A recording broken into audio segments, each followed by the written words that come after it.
Siguro para sa akin ang rason na yan, no? Kuya Rab, hindi na po matuloy ang pabayan ni kay Erica. Kasi na pa yung scholarship ni Erica, tuloy pa rin po ba? Napakalaking kawalan ba si Erica? Ito po si Nanay Amparo, ang malapit po na kapitbahay nila Erica. Ano po, Nay?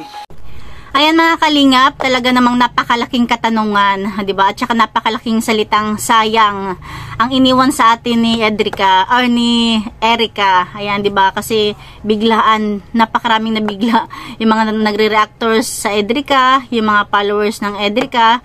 Talagang bakit at sayang yung tanging maibibigkas lang. Ito, panoorin natin yung mga katanungan kay Kalinga Prab at nagbigay din siya ng kuro-kuro ni si Kalinga Prab kung ano sa palagay niya. At 'di ba may mga nagtanong kung tuloy pa raw ba yung scholar, kung tuloy pa raw ba yung pabahay. Ayan, sasagutin niya ni Kalinga Prab. Ayan, pakinggan natin. Pero bago yan, thank you Lord muna. Huwag muna natin kalimutan magpasalamat lagi sa Kanya. Anumang pagsubok sa buhay is lagi magpasalamat. At syempre, thank you sa ating ama ng Kalingap, Kuya Bal Santos Matubang. At sa kanya may bahay, Ate Edna Vlogs at Kalinga Prab. Ayan, huwag natin skip yung kanilang mga ads. Dahil doon man lang is makatulong tayo sa kanilang mga pabahay, sa kanilang mga tinutulungan. Ito, panoorin na natin yung pinaiksi na natin tong live ni Kalinga Prab, yung mga katanungan ng tao na sinagot niya. Ayan, keep on watching. Siguro mas gugustuhin na lang ng lolo't lola ni Erica ang dating simpleng buhay nila, tahimik, kaysa umangat ang pamumuhay, pero puro bashing naman natatanggap ng apo nila. Yun. Survive ni Erica tahimik, gusto niya peace of mind. Ayun. Maganda ang pag-exit nila sa Kalingap, mismo ang family niya nagkiusap sa iyo personally at saka hindi sila nag-take advantage sa Kalingap. Sometimes mas pinili ang pamilya ang katahimikan nila, family. Ayun. So, pwede po yun. Tama po si Ninang Maril na mas pinipili ng pamilya yung katahimikan. Siguro na-stress po si lolo at lola sa mga masyado na nga silang nakikilala, may mga nanggugulo siguro, ganun. Ano pa yung scholarship ni Erica, tuloy pa rin po ba? Siguro, hindi na po. Kasi isa scholarship, kasama dyan syempre yung agreement na syempre kailangan nilang makisama sa ating vlog, di ba? Kasi doon naman tayo kumukuha ng pang ano nila, allowance, di ba? So, paano natin siya matutulungan kung hindi na natin siya nakakasama, kung hindi na natin siya napa-vlog? Kaya part po yan ng ng agreement sa pagiging scholar, yung dapat yung marunong ka makisama, di ba? Kagaya yung nasa team ka, ganun. Nasa team Kalingap ka. So, yun nga, pinutol na niya yung connection sa Team Kalingap. So, ibig sabihin, wala na po. Wala na po yung scholarship. And kaya nga po, na sila, di ba? Kaya nga po, nag-back out na sila, which mean, kaya na po nila. Yun po yun. Part ng rules ng Kalingap, ang vlog at pagtulong. Yes po, yan yung natin, yung vlog. So, paano natin sila matutulungan kung wala tayong vlog, di ba? Kung hindi siya part ng team, hindi siya part ng Team Kalingap o ng ng under management ko. Paisip talaga ako bakit. Yan lang pong isipin kasi di po kayo makakatulog niyan. At least si Erica at family niya umalis sa Kalingap na may respeto at hindi nag-iskandalo at masyadong madrama just saying. Yun naman po yung nagustuhan ko. Yun po yung nagustuhan ko sa family. And kaya yung respeto ko sa kanila ay talagang hindi mawawala.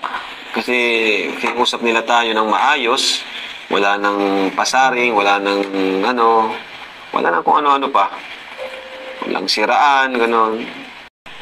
Pero sa akin po ay wala po talaga. Yun naman din po yung sinabi nila sa akin na huwag kong isipin na may sponsor talaga. Naniniwala ako sa kanila doon. So, kung ano may rason nila, sa kanila na lang po yun. Ayan. And kung may tutulong man sa kanila, ay wala pong problema yun, mga Kalingap. Walang problema sa atin yun. Kung may tutulong man sa kanila, walang problema yun sa atin. Sana po kung mahal ni Erica ang mga fans niya, magpaliwanag siya para hindi kami mag-isip. Ayun. So, pwede kayo mag-comment or message nyo siya. Malay nyo pumayag na magpaliwanag sa ating vlog, And tanungin ko rin siya. Tanungin ko rin kung papayag siya. Time is the ultimate truth teller, sabi nga ni Bea Alonso. Yes, yun nga po. Time will tell. Siguro para sa akin ang rason na ayaw nila since talagang nakikilala ng si Erica ay sobrang kilala na. Siguro si Lolo at Lola ay medyo na takot din sila, ayaw nila ng ganun. Siguro mas gusto nila yung tahimik na buhay, simpleng buhay. Kasi grabe yung yung respeto at yung pagsunod ni Erica kina Lolo at Lola. Kaya si Erica naman, walang magawa kundi sumunod na lang kina Lolo at Lola. Na mas gusto nila yung ganung buhay na apo, masyado na tayong nakikilala. May mga basher, may mga nagsasabi ng masama, ginajudge ka, ganon. Siguro yung mga lolo at lola, ayaw nilang stress. Ayaw nilang na-stress kasi yun nga. Alam nyo naman po, mga lolo at lola, di ba? Kapag mabilis silang may stress sa mga simpleng bagay, kahit siguro nababasa din nila yung mga pamabash ng mga tao, Erica, ayan. So, siguro natakot sila, kaya mas pinili nilang itigil na lang. Yun yung yun yung para sa akin, yung hula ko. Sa tingin ko po si Erica ayaw niya umalis sa Kalingap po. Kasi pamilya niya may gusto. Yun rin po ang yun rin po yung nararamdaman ko, pero di naman 100%. Na sumusunod lang si Erica kina lolo at lola niya. Pero si Erica, gusto pa niya sa Kalingap talaga. Kaso, bilang masunurin nga itong si Erica at mabait na bata, sumunod na lang po siya kina lolo at lola niya. Kuya Rab, hindi na po matuloy ang pabahay ni kay Erica. Sino po ang next na pagagawa ng bahay mo? Ayan, good question. So, since hindi na po tuloy yung kay Erica, so, diretso na po tayo kay Dara. So, si Dara na po yung next nating pababahayan. Ayan, congrats kay Dara Bells. Nakakalungkot. Kasi ang dami ko ng plano sana eh. Ang dami ko ng plano, ang dami ko ng... Yun, kukuha na nga po kami ng passport. Kasi may nagsagot ng nila, papuntang Hong Kong. Diba? So, ang dami lahat ng plano, pati yung bahay. Yung bahay sana na magiging pinakamaganda. Nawala na rin po. Kaya, yun. Pero, okay lang. Kailangan natin mag-move on. And marami pa tayong makikitang karapat-dapat din na matulungan. Ang lola at lola, very protective. Yan. For me, kay Erica, mas inisip niya ang kanyang reputasyon niya at ibangon ang kanyang sarili. She appreciate everything. Yes po. Opo, tama po kayo. And ang napansin ko po talaga dito, hindi sila yung materialistic, Sila materialistic. Especially kung walang nasa likod nila. Kung walang nasa likod nila na sponsor, talagang masasabi ko na hindi sila yung pamilya na materialistic. Saka kung materialistic sila or kung may sponsor man, sa tingin ko papatapusin nila yung bahay bago umalis sa atin, di ba? Pero ganun pa man, respeto na lang po natin ang kanyang desisyon. Alam po may dahilan po si Eric. Napakalaking kawalan ba si Erica? Actually, ang pinaka ko kasi doon, kami, hindi lang ako, pati yung team ko, yung samahan talaga yung doon kami na broken hearted. Pero pa rin naman po, wala naman po kaming yung pagkakaibigan naman ay hindi man nagbabago. Yung samahan lang talaga na hindi na palaging kumbaga hindi na kami palaging magkikita. Di ba? Kasi yun nga, ang dami na namin pinagsamahan din, ang dami na namin napuntahan, di ba? Daming tawanan, daming kulitan ang nangyari. So, yun po yung yun yung nakakalungkot na yung nakakapanghinayang na pwedeng hindi na maulit yun kasi bihira na namin siyang makita. Ito po si Nanay Amparo, ang malapit po na kapitbahay nila Erica. Ano po, Nay? Focus po daw siya ngayon. Yan.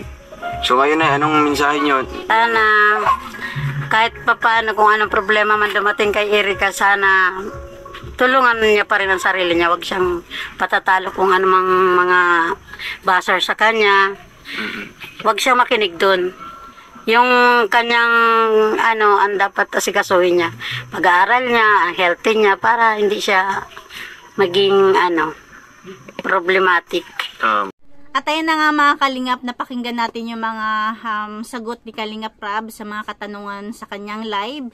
At napakaganda naman yung kanyang mga kasagutan, di ba? Kasi nga malinaw naman, hindi na talaga tuloy yung scholarship at saka yung pabahay dahil nagpaalam na nga sila lola at lolo. At syempre, hindi naman pwede kasi kasama daw yun sa kanyang parang dapat ibablog talaga sila. Kasi doon naman lang talaga kumukuha si Kalingap Rab ng kanyang mga pangtulong, di ba?